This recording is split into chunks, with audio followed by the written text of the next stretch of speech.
Students, we are starting with chapter number 5 today, that is organizing. This particular term we have already done in chapter number 2 as a second function of management. Now, what do you mean by organizing? Organizing refers to that function of management which is related with grouping up of the similar tasks, assigning up of the duties, and establishing authority and responsibility relationships. These all things comes under the meaning of organizing. First one, grouping up of the similar activities. Second, assigning of duties. Third, establishing authority and responsibility relationships. Okay. Now, we'll take the next particular topic, that is steps of organizing. Very first step is identification and division of work. In the very first step, we're going to identify the work and divide the work into the smaller tasks known as jobs, each performed by a specialized person. बड़े काम को छोटे छोटे टुकड़ों में बांटा जाता है जिसे बोला जाता है jobs, and each job is being performed by a specialized person. Now, why there is a need of division of work? काम को टुकड़ों में बांटने की जरूरत क्यों पड़ती है? The reason is a single person cannot perform the task alone. Second one, to achieve specialization. Now, what do you mean by specialization? A task must be performed by that person who is expertise in that particular field. Third one, in order to avoid duplication of efforts. What do you mean by duplication of efforts?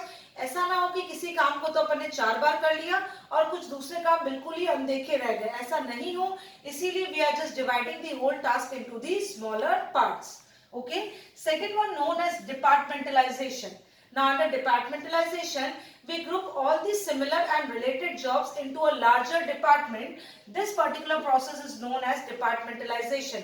सारे एक जैसे similar nature के जो work है उनको अलग अलग departments में डिवाइड कर देना, that is known as your departmentalisation. Okay. Now, departments are generally created on two basis. First one is territory. Suppose we are having one department in east, another department in west, another department in southeast. Okay. Now, departments are also created on the basis of product. Say we are dealing in that of multiple product. At that time, we're going to have a footwear department, we're going to have our cosmetic department, we're going to have our garment department. So generally departments are created on the basis of product and territory. Okay. And the third one, assigning of duties. Departments will not work on their own.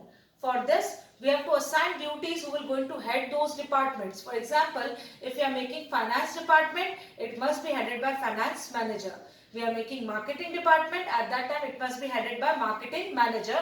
This is how duties are assigned and each department is being just put under a single head. Coming to the last one, establishing reporting relationship. That must be very much clarified in the organization. From whom one must have to take orders and to whom he must be reporting. That is known as establishing reporting relationship. काम मुझे किससे लेना है और करके किसे दिखाना है, ये बिल्कुल क्लैरिटी से हर इंसान को पता होना चाहिए. And that is known as establishing reporting relationship. That means whom we have to take orders and to whom we have to report after completing the task. So here we have completed with 4 of these steps. That is, in the first one, we'll identify and divide the work into the smaller tasks, each performed by the specialized person.